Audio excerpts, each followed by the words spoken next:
Bonjour à tous, mes frères et sœurs en Christ. C'est avec une joie que j'ai l'occasion de partager avec vous un peu concernant la parole de Dieu dans cette semaine qui nous est très importante, qui est la semaine de la Pâque. C'est un temps le plus important dans le calendrier chrétien. Notre étude de Pâques est divisée en 4 parties aujourd'hui. Nous allons parler un peu d'abord sur les informations historiques et puis nous allons voir des leçons spirituelles. Troisièmement, je vais lancer un défi et puis nous allons parler quatrièmement de l'espoir. D'abord donc, commençons-nous par les informations historiques. Nous savons que le peuple d'Israël a vécu en Égypte pendant 430 ans. Vers la fin de cette période qu'ils ont passée en Égypte, ils ont vécu comme des esclaves. Ils étaient des esclaves des Égyptiens, qui étaient des personnes très puissantes à cette époque. Et donc ils devaient travailler comme des esclaves en Égypte. Mais le peuple, ils ont prié l'aide de Dieu. Dieu les a écoutés, a exaucé leurs prières. Il a envoyé Moïse pour être son agent pour délivrer le peuple. Puisque le Pharaon, qui est le roi de l'Égypte, il ne voulait pas laisser partir ces Israélites qui étaient ses esclaves. Donc, pour pouvoir convaincre le roi, Dieu a envoyé une série de fléaux ou bien de catastrophes, l'un après l'autre, pour convaincre le Pharaon de laisser les Israélites partir. Les fléaux qu'ils ont souffert étaient, par exemple, le premier était que l'eau du pays, toute eau était transformée en sang. Mais malgré cela, le Pharaon n'a pas voulu laisser le peuple partir. Ensuite, un deuxième fléau était des grenouilles qui sont apparues dans tout le pays. Partout, il y avait des grenouilles. Et puis ensuite, des poux. Partout, le peuple a souffert avec les poux. Et rien encore du Pharaon laisser partir le peuple d'Israël. Il y a la peste des animaux qui a attaqué aussi tous les animaux. Après cela, des plaies purulentes qui ont attaqué les animaux et aussi les personnes. Ensuite, la grêle des pierre gigantesque qui a fait beaucoup de dégâts, il a tué même des personnes, des animaux. Après cela, une invasion de sauterelles qui a tout mangé, tous les arbres, tout ce qui a été planté dans les champs, tout a été mangé par les sauterelles. Ensuite, ils ont passé 3 jours dans une obscurité totale. Jour et nuit, il était comme s'il était la nuit. Mais malgré toutes ces 9 fléaux, toutes ces 9 catastrophes sur le pays, le roi d'Égypte, le Pharaon, n'a pas voulu laisser le peuple partir. Le Pharaon donc était têtu, il n'a pas voulu donc perdre ses esclaves, il n'a pas voulu laisser le peuple partir. Il a fallu donc une dernière terrible calamité pour convaincre le Pharaon. Dieu a annoncé que dans la nuit, un ange passerait par l'Égypte pour prendre la vie du premier enfant garçon dans chaque foyer et de chaque premier mâle né de chaque animal. Cependant, Dieu a indiqué à Moïse comment les Israélites pouvaient éviter cette tragédie dans leur propre foyer. Et cela, nous lisons en Exode chapitre 12. Et c'est ici en Exode chapitre 12 que sera notre texte pour notre méditation d'aujourd'hui. Exode chapitre 12, je suis en train de lire de la version Bible du Semeur. En commençant par le verset 6, au milieu du verset 6, il commence en disant ceci. Ce jour-là, tout l'ensemble de la communauté d'Israël immolera ses agneaux à la nuit tombante. On prendra du sang et l'on en badigeonnera les deux montants et le linteau de la porte des maisons où il sera mangé. On en rôtira la viande et on la mangera cette nuit-là avec des pains sans levain et des herbes amères. Verset 12. Je parcourrai l'Égypte cette nuit-là et je frapperai tout premier-né dans le pays, hommes et bêtes, et j'exercerai ainsi mes jugements contre tous les dieux de l'Égypte. Je suis l'Éternel. Le sang sera pour vous un signe sur les maisons où vous serez. Je verrai le sang, je passerai par-dessus vous. Ainsi le fléau destructeur ne vous atteindra pas lorsque je frapperai l'Égypte. Donc, nous voyons dans ce texte ce que Dieu a dit que les Israélites devaient faire pour éviter donc que ce fléau frappe dans ses propres maisons, dans ses propres foyers. Donc, les principaux éléments de ce que Dieu avait commandé étaient ceci. Chaque famille allait sacrifier un agneau et allait manger la viande ce soir-là même. Mais ce n'est pas n'importe quel agneau qui devait sacrifier, c'était bien dit que ça devait être un agneau sans défaut, un agneau parfait, sans défaut. Et puis un autre élément, c'est qu'une partie du sang de l'agneau, une fois qu'il a été sacrifié, il devait passer le sang, une partie du sang de cet animal sur les montants des portes et sur le linteau de la porte d'entrée de la maison. Et puis un autre élément, c'était que le repas serait accompagné d'herbes amères et de pain sans levain. Cette nuit-là, que Dieu avait marquée pour que cela arrive, ce fléau arrive, tous les foyers égyptiens ont subi une grande tragédie. Ils ont perdu leur fils aîné, ainsi que les premiers mâles des animaux.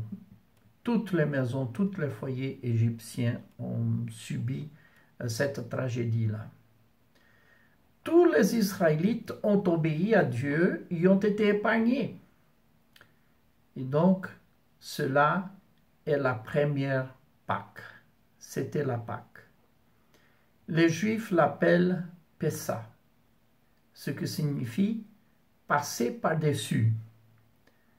Dans le verset 13 que nous avons lu, Dieu a dit, « Je verrai le sang, je passerai par-dessus vous. » Donc, en voyant le sang que les Égyptiens ont mis, que les Israélites ont mis sur les portes, donc l'ange passerait par-dessus ce foyer-là. Cela donc a amené Israël à recevoir enfin leur délivrance de l'esclavage et à marcher vers la terre promise que Dieu avait préparée pour eux. Enfin, ils pouvaient partir, ils n'étaient plus des esclaves. Dieu a donné l'ordre aux Israélites de se souvenir de cet événement et de célébrer la Pâque chaque année. Donc ça serait une fête, un mémorial de ce que Dieu a fait cette nuit-là, de leur libération. Nous voyons cela encore dans le chapitre 12 d'Exode, maintenant dans le verset 24 jusqu'au verset 27.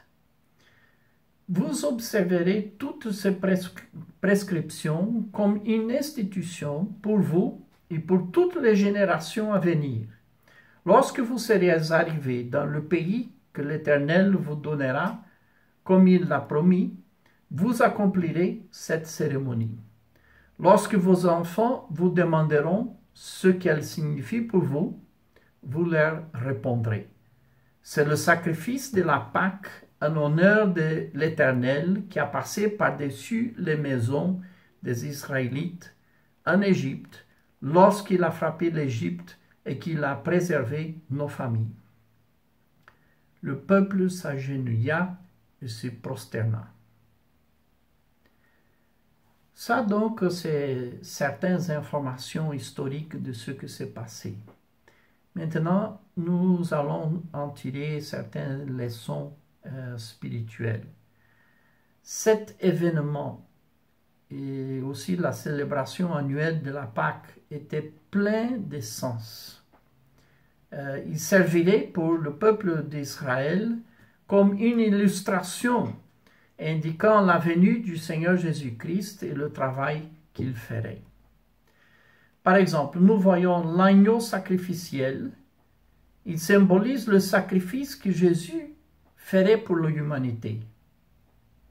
En parlant de Jésus, Jean-Baptiste a proclamé « Voici l'agneau de Dieu qui ôte le péché du monde ». Donc l'agneau du sacrifice qu'ils ont fait cette nuit-là représentait le sacrifice que Jésus-Christ allait faire. Nous avons vu que l'agneau devait être parfait, tout comme Jésus était parfait. Il a vécu une vie sans péché. Donc l'agneau parfait représentait Jésus comme étant une personne parfaite, sans péché. Le sang de l'agneau de Pâques, qui a été mis sur les portes, représentait le sang de Jésus qui s'est versé pour nous. Dieu avait condamné tous les foyers ce soir-là en Égypte. Ceci est une illustration de la condamnation que tous les êtres humains ont à cause de leurs péchés. Comme nous apprenons en Romains, dans le livre de Romains, car tous ont péché. Le salaire du péché est la mort. Donc, tous ont été condamnés en Égypte, et nous aussi aujourd'hui, nous sommes tous condamnés à cause de notre péché. Mais, nous voyons le passage par-dessus, le Pessah, qui est commémoré par les Juifs.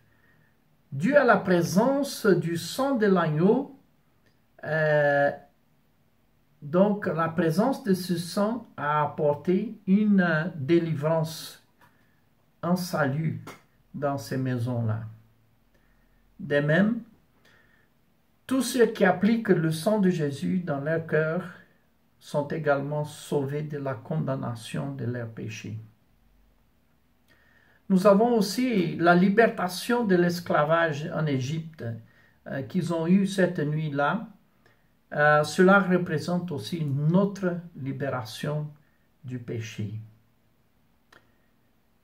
Depuis cet événement qui est arrivé en Égypte, nous voyons que Dieu a établi cette fête de Pâques qui est un mémorial de cet événement qui devrait être célébré à chaque année par le peuple juif. Cela représente aussi le mémorial de la mort sacrificielle de Jésus qui est représenté par la cérémonie, notre cérémonie aujourd'hui de la Sainte Seine. Donc tout ce qui est arrivé dans cette nuit-là en Égypte et qui a été célébré par les Juifs comme étant la fête de Pâques, nous voyons que tout cela était une illustration de ce que Jésus allait passer beaucoup d'années plus tard. Maintenant, je vous lance un défi. Qu'est-ce que cela signifie vraiment pour nous aujourd'hui? surtout cette semaine où nous célébrons la fête de Pâques.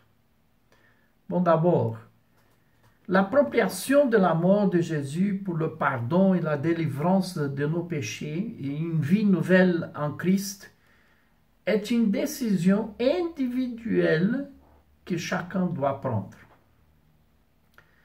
Beaucoup des Israélites pensaient que puisqu'ils appartenaient au peuple de Dieu et qu'ils avaient été délivrés de l'Égypte, épargnés dans cette nuit-là et puis délivrés de l'Égypte, qu'ils étaient automatiquement sauvés et qu'ils n'avaient pas besoin d'obéir à Dieu ou bien d'adorer seulement le Dieu vivant.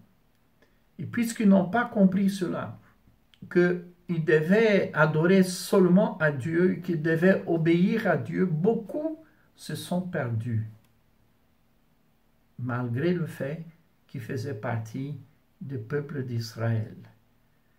Beaucoup se sont perdus parce qu'ils ne comprenaient pas qu'ils avaient besoin d'un engagement personnel envers Dieu.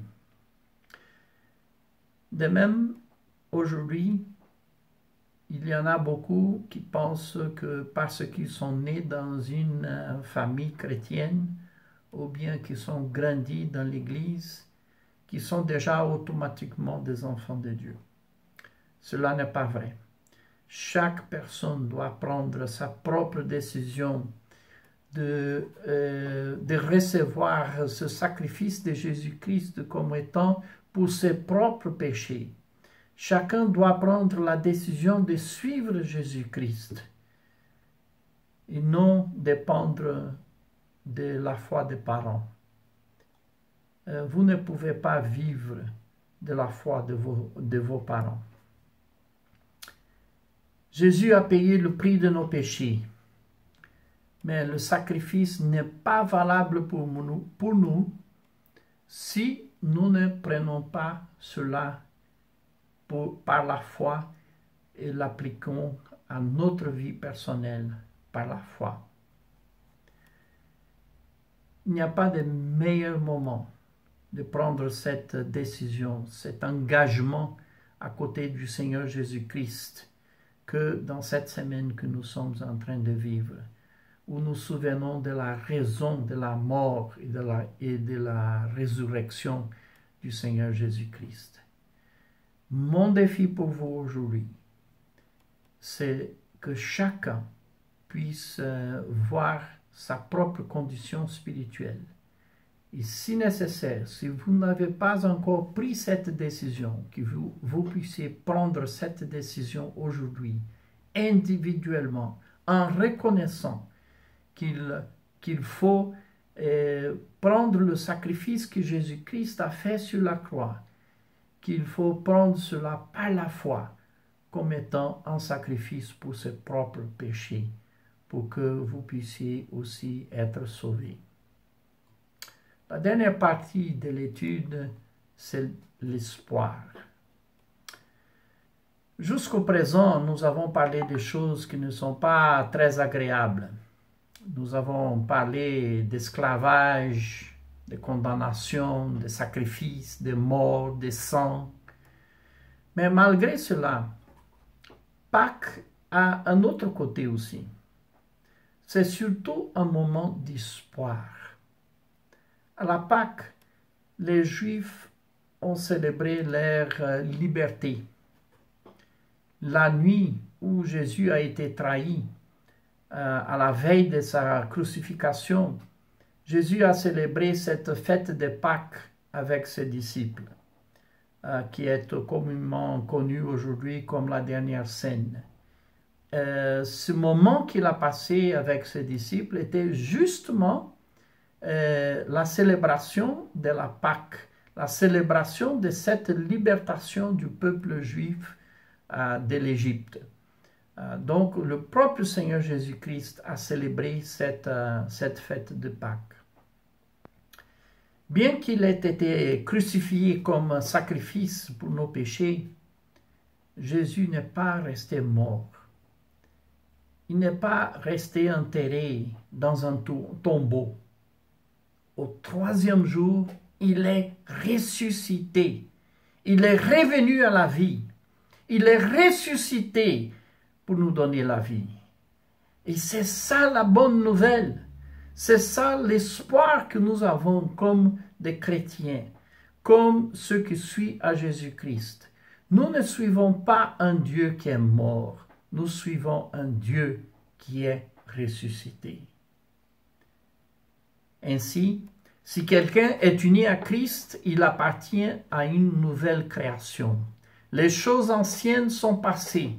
Voici les choses nouvelles sont venues. Donc, nous voyons cela en 2 Corinthiens chapitre 5, verset 13. Nous qui appartenons maintenant à Jésus-Christ, qui l'ont reçu par la foi, nous avons maintenant une nouvelle vie en Jésus-Christ. Les choses anciennes sont passées, maintenant nous avons de nouvelles choses. La Pâque chrétienne est la célébration de la résurrection de Jésus, la célébration de la vie. Tandis que la Pâque juive célébrait le sacrifice de l'agneau et la libération du peuple d'Israël de l'Égypte, la Pâque chrétienne est la célébration de la résurrection du Seigneur Jésus-Christ, une célébration de vie.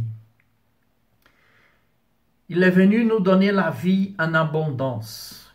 Il est venu nous apporter de l'espoir. Nous n'avons plus à vivre avec nos vieux traumatismes et péchés. Il veut transformer tout cela en une nouveauté de vie.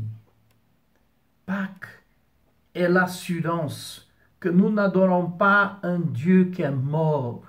Nous n'adorons pas une statue, quelque chose qui est statique, qui est paralysé. Nous adorons un Dieu vivant pour toute l'éternité.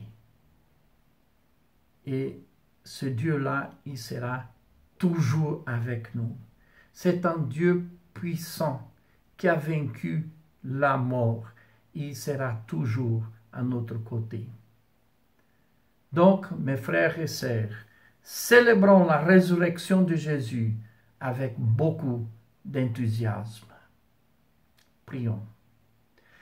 Seigneur, merci beaucoup parce que Jésus-Christ est venu pour mourir à notre place. Il n'est pas mort, Seigneur, comme quelqu'un qui méritait la mort.